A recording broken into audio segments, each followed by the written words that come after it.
Un saludo a todos, gracias por su cariño y gracias por estar aquí con nosotros. Bien, hoy quiero animarles a que reflexionemos y vayamos a la palabra de Dios para permitir que el Espíritu Santo nos enseñe algo que los hijos de Dios y la iglesia hoy tenemos como desafío. Todos sabemos que estamos en una dispensación, en un periodo que se llama el periodo de la gracia. ¿Qué significa el periodo de la gracia? El periodo de la gracia dentro de las dispensaciones en la palabra de Dios es el periodo de la iglesia. ¿Cuándo comenzó la iglesia? La iglesia comenzó desde el momento en que allá los 120 discípulos, después de que Jesús había resucitado, Él les prometió que lo esperaran allá y recibieran, ¿qué? El Espíritu Santo. ¿Se acuerdan? Cuando esos 120 recibieron al Espíritu Santo, en ese momento nació, ¿qué? Nació la iglesia. La iglesia no nació con Jesucristo y los discípulos de Jesús, porque todavía Jesús no había sido glorificado. Todavía Jesús no había subido a la cruz del Calvario y había muerto. Jesús estuvo esos 3 años de ministerio levantando los discípulos, dejando y enseñando una manera de vivir. Pero por eso Jesús le dijo a los discípulos: me conviene que yo, o les conviene a ustedes que yo me vaya. Porque si no me fuere, entonces ustedes no podrían recibir al Espíritu Santo. Yo me voy a ir, pero les enviaré la promesa del Padre, el Espíritu Santo. Por eso ahora más que nunca, familia, nosotros debemos entender que desde ese momento en que nació la iglesia de Jesucristo, allá en Hechos, cuando vino el Espíritu Santo sobre los discípulos, llevamos 2000 años del periodo de la gracia. Y este periodo de la iglesia y de la gracia está por terminar. Y ahora más que nunca nosotros tenemos que decidirnos por permitir que el Espíritu Santo sea nuestro líder y permitir que el Espíritu Santo trabaje y transforme nuestras vidas. Por eso el ajuste que estamos haciendo para lo de la alabanza. Por eso necesitamos romper los esquemas mentales que nos han atado. Y por eso quiero animarles. Si ustedes se dieron cuenta, cuando quitamos las sillas, ¿qué hicieron todos? ¿Se fueron? No. Todos se fueron a los rincones y se metieron detrás de las sillas o al ladito de la silla. Son los esquemas mentales. Cuando Dios llamó a Adán, ¿qué hizo Adán? Se escondió. Y Eva también, dice la Biblia, que se escondieron. Y esa es una reacción que nosotros tenemos de como escondernos de la presencia de Dios. Cuando lo que el Espíritu Santo quiere es que al contrario nos lancemos. Y hay cosas en nuestro corazón, nuestra mente, que nos lleva a decir: no, mi temperamento, es que yo soy así, yo soy así. No, Dios quiere que usted y yo nos metamos. Y por eso les quiero animar. Todos los sábados a las 7 de la noche ya vamos a quitar las sillas y vamos a meternos en la alabanza, en la adoración. No sé usted cómo fue su experiencia hoy, pero si usted se mete en esa onda, créame que el Espíritu Santo es ahora que está esperando. Recuerden esa promesa que estuvimos hablando hace unos 20 días, un mes, que Dios anda buscando hombres íntegros donde Él quiere manifestar su poder. Y ahora más que nunca. Y este periodo de la iglesia está por terminar. Estamos en el final de los tiempos. Puede ser 1 año, puede ser 5 años, pueden ser 10 años, pueden ser 50 años. Vamos, y les quiero animar a que vayamos a Mateo capítulo 24, versículo 32, para que podamos entender por qué estamos hablando de esto y por qué hoy es necesario que nosotros revisemos. Mateo capítulo 24, versículo 32. Dice: De la higuera, ¿qué? Aprender la parábola. ¿Qué es lo que tenemos que aprender? Porque estamos viviendo momentos claves que usted tiene que estar apercibido.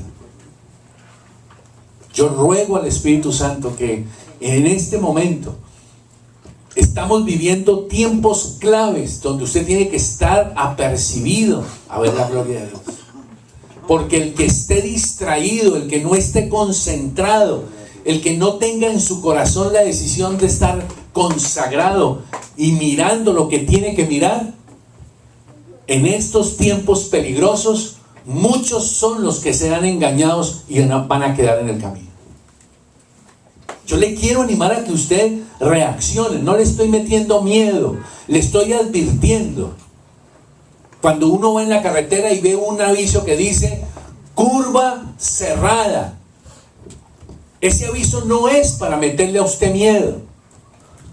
Ese aviso es para que usted se aperciba, se concentre que debe disminuir la velocidad y tiene que tener cuidado porque la inercia lo puede matar. No es miedo, porque donde hay amor no debe haber el temor. Pero soberanamente usted y yo estamos viviendo en los últimos tiempos. Yo personalmente, lo digo yo, Manuel, no lo dice el Senti, ni menos la Biblia. Esto no va a pasar más de 20, 30 años. Y de pronto eso es ya mucho tiempo. Lo que estamos viendo, lo que usted y yo estamos enfrentando, esto está muy, ¿qué? Miren lo que dice, versículo 32, capítulo 24. De la higuera aprender la parábola. Cuando ya su rama está ¿cómo? Tierna. Cuando su rama está tierna, 1, y 2, ¿qué? Y brotan las hojas. Y las ramas brotan las hojas. Usted y yo que vivimos acá en el norte sabemos lo que es eso.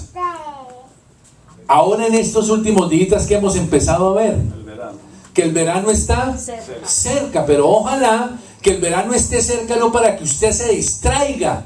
Y como ya empezó a hacer buen calorcito, entonces usted empieza a distraerse. Usted no pierda de vista lo que tiene que estar mirando. Dice, el verano está cerca. Así también vosotros, versículo 33, cuando veáis todas estas cosas, conoced que está cerca, a las puertas. ¿Quién está cerca? Está cerca la terminación de esta dispensación de la gracia. Está pronto el arrebatamiento. Y en la medida en que estemos más cerca, piense, esta semana estudiando y orando, veía una reflexión que desde el mismo momento en que empezamos a vivir, usted y yo comenzamos a morir. Desde el mismo momento en que usted y yo fuimos concebidos en el vientre de nuestra madre, comenzó nuestro camino hacia la muerte. No sé si usted alguna vez lo ha pensado de esa forma. Y es bueno entender eso. Lo malo es entender eso cuando uno ya tiene 80 años o 60. Porque cuando uno es joven y entiende que está caminando hacia la muerte, entonces ¿cómo vive? ¿Por qué hemos vivido mal? ¿Por qué no hemos hecho las cosas que deben ser hechas? Porque pensamos que la muerte está lejos. Tengo toda la vida para seguir viviendo como yo quiero. Por eso es importante que entendamos que cada día estamos más cerca de la terminación de esta época en la que Dios soberanamente ha permitido que usted y yo vivamos. Y usted y yo tenemos que pedirle a Dios la decisión en nuestro corazón de decir, Señor, es un privilegio estar viviendo este momento, esta época de la vida. Pues seguro que si usted y yo hubiéramos nacido en la época de Jesús, pues y la gente que conoció a Jesús, debió ser muy emocionante.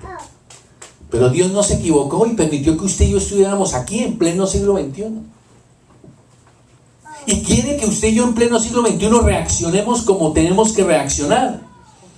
De cierto os digo que no pasará, versículo 34, esta generación hasta que todo esto acontezca. Va a suceder.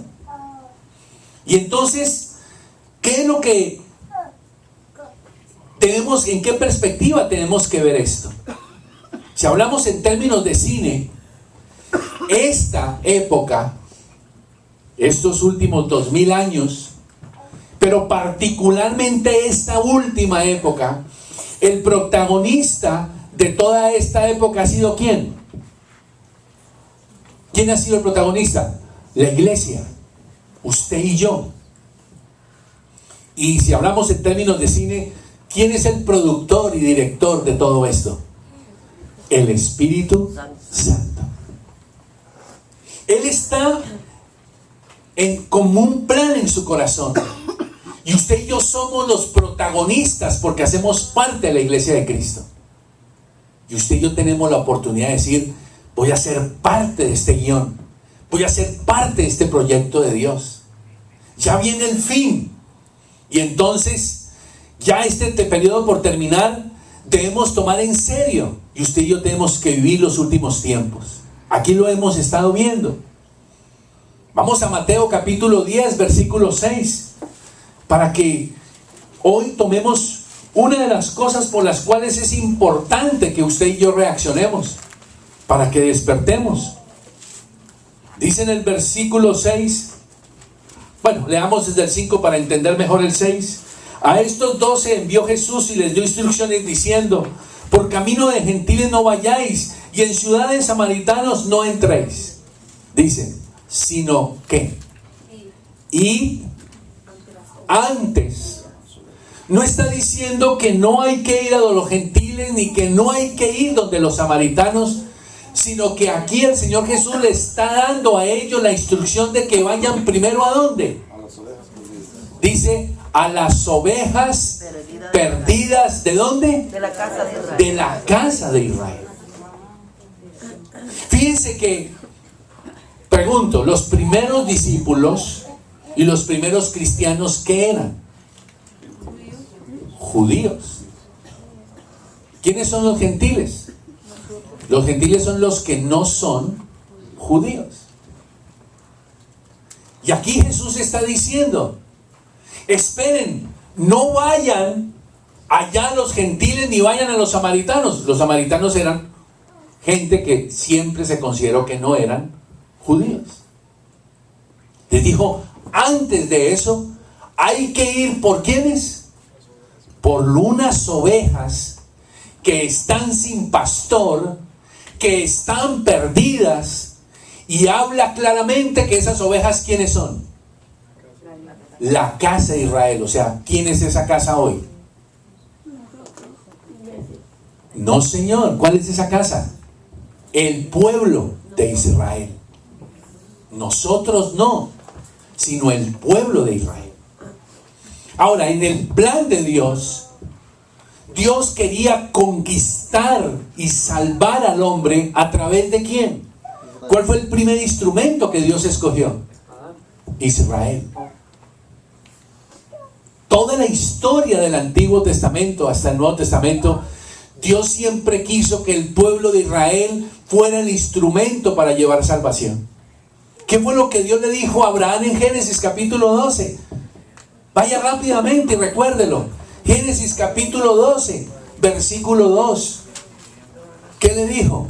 Le dijo, o versículo no sé cuál será. Dice, y serán benditas en ti ¿qué? Todas las familias de la tierra. O sea, el plan era ¿para quién? Para Abraham y el pueblo que Dios iba a levantar a través de Abraham y de Sarita. En ti serán, ¿qué versículo es? El 3. En ti serán, el 12:3, benditas todas las familias de la tierra. Pero ¿qué hizo Israel cuando llegó Jesús hace 2000 años? ¿Y qué es lo que sistemáticamente el pueblo de Israel ha hecho en estos 2000 años? Rechazar al Mesías Jesucristo. Y entonces papá Dios tuvo que hacer un remiendo. ¿Cuál fue el remiendo? ¿Jesús era judío o no era judío? Jesús era judío. ¿Y qué hicieron los judíos cuando llegó Jesús, el Mesías? Lo rechazaron. Y entonces los primeros que comenzaron a ir detrás de Jesús fueron judíos. Y después de que vino el Espíritu Santo fue derramado sobre judíos básicamente, y empezaron a venir gente de otros lugares. Y Dios escoge al apóstol Pablo para que él fuera ¿a quiénes? A los gentiles. Él era judío, pero Dios le entregó el ministerio de los gentiles, porque de tal manera amó Dios al mundo, judíos y gentiles. Es el plan de Dios.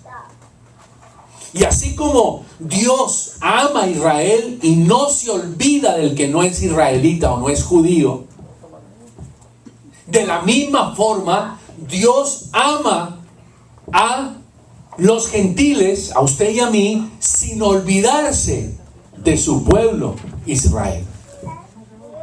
En este último tiempo, ¿qué es lo que el Espíritu Santo ha venido haciendo en estos últimos 30, 40 años en la iglesia, en el mundo?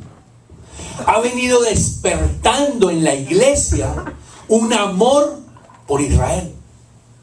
¿Por qué? Cuando termine este periodo de la iglesia, ¿qué viene? ¿Qué viene?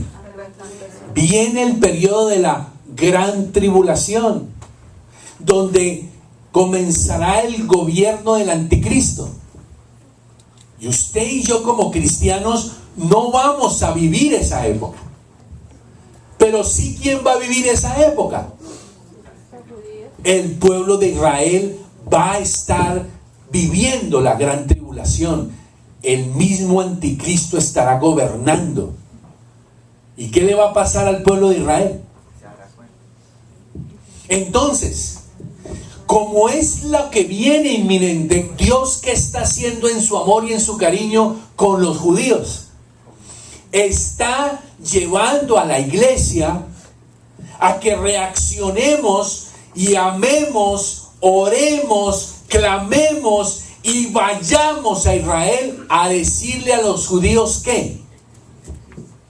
A decirles que Jesucristo es el Señor. Y la realidad es que en estos últimos 20 años, 30 años, cada día se ha levantado más y más judíos que se han convertido a Jesucristo.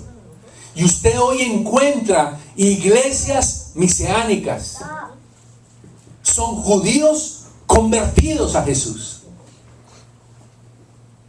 Son pocos en relación a los muchos, pero ya hay ese avivamiento. Quizás mantienen todavía muchas costumbres judías, pero están diciendo que Jesucristo es Yeshua HaMashiach, el Jesús, el Mesías. Y por eso usted y yo tenemos que entender que debemos asumir la responsabilidad de amar esa tierra. No podemos ser indiferentes, porque ellos están necesitando que vayamos, como dice Mateo 10, que les leí. Dice que debemos ir a la casa, a las ovejas perdidas que pertenecen a la casa de Dios. Y quiero decirles, familia, que ese trabajo del Espíritu Santo, y no es solo el Senti, pero por la gracia de Dios, desde el año 80, ¿cuántos años han pasado? 36 años. 36 años.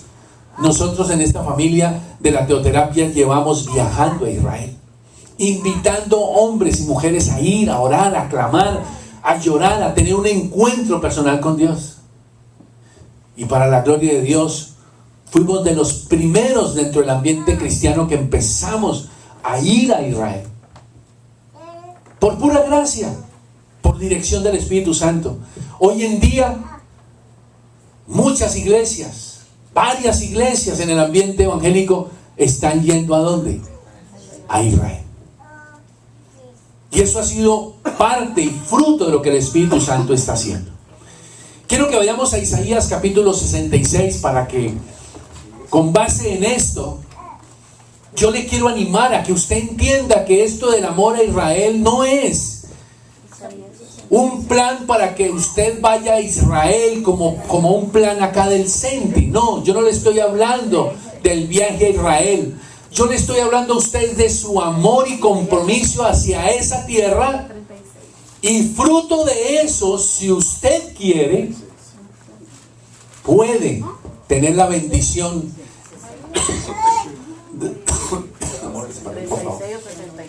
tener la bendición de subir a Jerusalén, porque hay promesas. Isaías 66, que es como, por ejemplo, el honra a tu padre y a tu madre. Y Dios definió que dentro de ese mandamiento de honrar a papá y mamá, Dios que estableció unas promesas, estableció unas bendiciones adicionales para aquel que decide honrar a papá, a mamá y a la suegra y al suegro. Y por consiguiente, quien se niega a honrar a padre y madre, dice la Biblia, le irá mal. Tendrá pocas, ¿cómo es? Tendrás larga, es que como lo sé por el lado positivo, me costó dificultad decirlo en la parte negativa. Tendrás larga vida y todo te saldrá bien. ¿Por hacer qué? Honrar a la suegra, honrar al suegro. No, es en serio, porque usted debe honrar al padre y madre de su cónyuge. Está la promesa. Está la promesa de que si usted diezma, allá hay una promesa. Varias promesas. Dice: yo reprenderé por vosotros al devorador. ¿Quién es el devorador? Es el diablo. Cuando usted diezma, ¿qué es lo que Dios hace? Según la promesa, o de las muchas promesas que hay por diezmar, dice que Dios mismo va a reprender a Satanás, al enemigo de su alma. Es una promesa adicional a un principio. Hay promesas que no tienen, o mejor, hay principios que no tienen promesas adicionales. Usted no encuentra en la Biblia que diga: no robes para que te vaya bien. ¿Se dan cuenta? No, no dice así. El principio es ese: no robemos. Pero no hay una promesa adicional. Hay otros principios donde sí está la promesa. Y las promesas particulares que Dios tiene para todo aquel que desarrolle fe para amar esta tierra, para amar a los judíos, para orar por Jerusalén, para ir a Israel. Miren lo que dice Isaías 66. Se lo quiero dejar para que usted ore, para que usted revise en su corazón lo que la palabra de Dios tiene y usted lo trabaje. Lo que quiero animarle es que usted no puede ser indiferente. Usted puede, vuelvo y le repito, esto no es para que usted me diga: me voy para Israel. No. Será el Espíritu Santo el que le diga a usted: suba, que yo lo respaldo. Le voy a dar lo que usted necesita. Le voy a dar. Usted desarrolle fe, yo me encargo del resto. Pero eso no es mi problema. El desafío que yo tengo hoy es animarle a usted a que entienda que como hijos de Dios, como cristianos, en esta época debemos orar y amar esta tierra. Miren lo que dice Isaías 66. Dice: alegraos, versículo 10, alegraos con Jerusalén, gozaos con ella, Pero quiero insistir en lo que viene, en la coma y coma que hay allí. ¿Qué dice? Todos los que la amáis. Pare ahí. Todos los que ¿qué? La amáis. O sea, ¿qué es lo que la palabra de Dios dice claramente? Que usted y yo tenemos la necesidad de aprender ¿a qué? A amar a Jerusalén. La Biblia dice que hay que amar a Jerusalén. ¿Estamos? Y lo dice de una manera directa, concreta y real. Recuerde que en ese Génesis 12 que leímos ahorita, Abraham, padre de la nación de Israel, ¿estamos de acuerdo? Dios le dijo: voy a bendecir al que te bendijere a ti, Abraham. En otras palabras, Dios, ¿qué está prometiendo? Le está diciendo: voy a bendecir a todo aquel que bendiga a Israel. ¿Me están copiando o no? Sí. ¿Qué significa eso? ¿Cómo usted activa esa promesa hoy? ¿Bendiciendo a quién? A Israel. ¿Orando por quién? Dando gracias a Dios por Israel. Usted me puede decir: no, Manuel, yo soy colombiano, yo soy esto, no, yo soy latino, no tengo nada que ver con Israel. No, si usted tiene en su corazón a Jesucristo, levante la mano. ¿Quién tiene a Jesús en su corazón? Ok, algunos mancos oramos al final. Pregunto, ¿quién tiene usted en su corazón? ¿A quién? A un judío. Usted tiene a un judío en su corazón. Le voy a demostrar en la Biblia una razón de muchas de por qué amar a Israel. Vamos a Zacarías capítulo 3. Después volveremos a Isaías 66 en otra oportunidad, solo que se lo dejo para que usted lo trabaje. Pero Zacarías, ahí antecitos del Nuevo Testamento, capítulo 2, y con esto voy terminando. Dejo ahí en su corazón para que usted lo trabaje. ¿Ya lo tenemos? Zacarías capítulo 3, versículo 2. Y dijo Jehová, ¿a quién? A Satanás. ¿A quién? A Satanás. Uy, pero es un diálogo entre Dios y el diablo. ¿Y para qué metemos a Jerusalén aquí? ¿Seguro, Manuel, que el pasaje está correcto?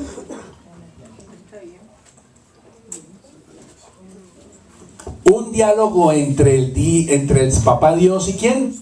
Satanás. Y el diablo. Y mire lo que le dice. Jehová, ¿de qué? Te reprenda. Jehová te reprenda. ¿Qué significa Jehová te reprenda? Es que Dios, con su amor, poder y autoridad, le ordena a Satanás y lo reprende, lo echa fuera, anula toda enfermedad, que es lo que usted y yo como cristianos tenemos que aprender a hacer, por el valor de la sangre de Jesús. Pero miren aquí cómo el mismo papá Dios le habla al diablo y le dice: Dios te reprenda. ¿Y qué más dice? Dios que ¿qué? Dios, Jehová, que ha escogido a Jerusalén. ¿De qué? ¿Por qué le menciona Dios al diablo a Jerusalén? ¿Qué tiene que ver en este momento cuando Dios va a reprender al diablo? ¿Por qué le pone la marca de un Dios que ama y ha escogido a Israel y a Jerusalén? ¿Saben por qué? Porque si hay algo que odia Satanás, es a Jerusalén. Si hay algo que Satanás está interesado, es que usted sea indiferente a Jerusalén y a Israel. Y usted diga, ay, ¿yo por qué tengo que ir allá? ¿Acaso acá en Boston Dios no me bendice? Claro que sí. Pero hay promesas para todo aquel que desarrolla fe y sube. Y está claro que subir a Jerusalén fue una visión en la Biblia desde el Antiguo Testamento hasta ahora. Y para subir a Jerusalén se tiene que desarrollar fe. No se tiene que tener plata. Usted tiene que desarrollar fe. Eso no significa que la plata le va a caer del cielo. No. Dios le va a dar a usted la sabiduría. Usted toma una decisión en su corazón. Así como usted un día tomó la decisión de construir su casa en Colombia. Y ya la levantó. ¿Por qué la levantó? Porque usted tomó una decisión y dijo, voy a empezar a hacer esto. Y lo hizo. Quizás nunca se arrodilló por eso.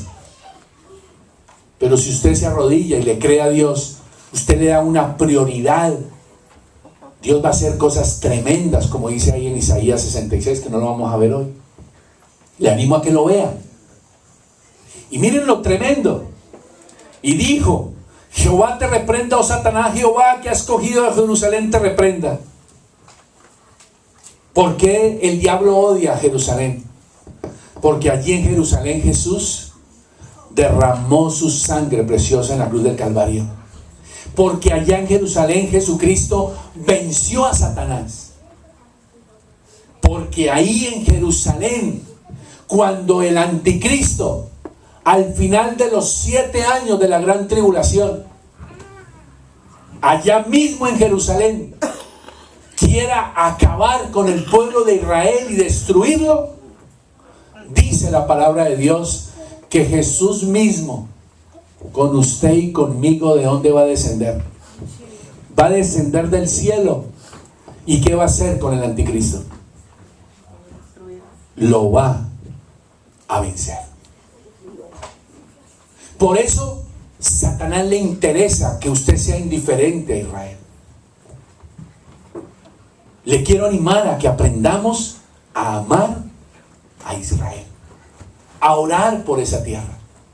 Yo tengo aquí en mi teléfono, tengo programado todos los días a la 1:30 de la mañana, 1:30 de la tarde, yo oro por Jerusalén. 5 minuticos. Todos los días oro por Israel, oro por Jerusalén. La Biblia dice que es una responsabilidad que usted y yo tenemos.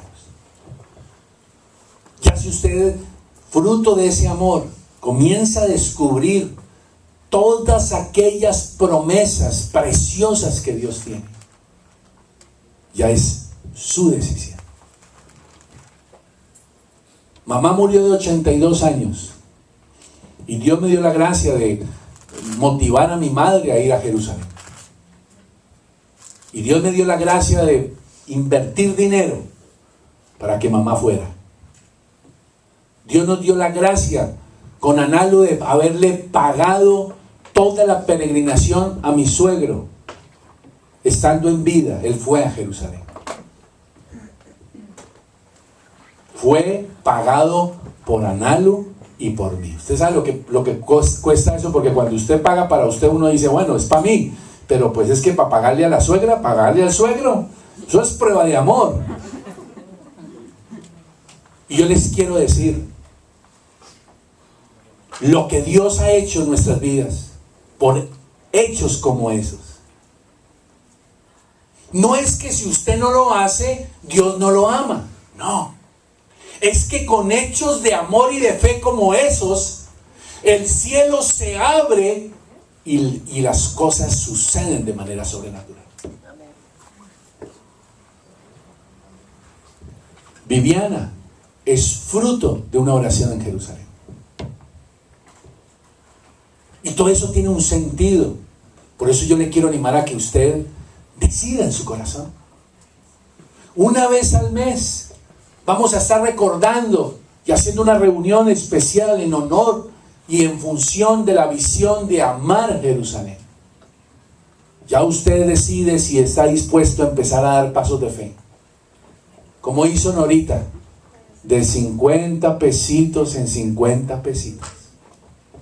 Y cada vez que usted, y seguro que ella entregó 50 pesitos, el Espíritu Santo fue aumentando la visión. Fue aumentando la visión. Y ya en este momento tenemos 7 personas que nos han dicho que están tomando la decisión de subir a Jerusalén. Y este año se van algo, porque siempre hacemos.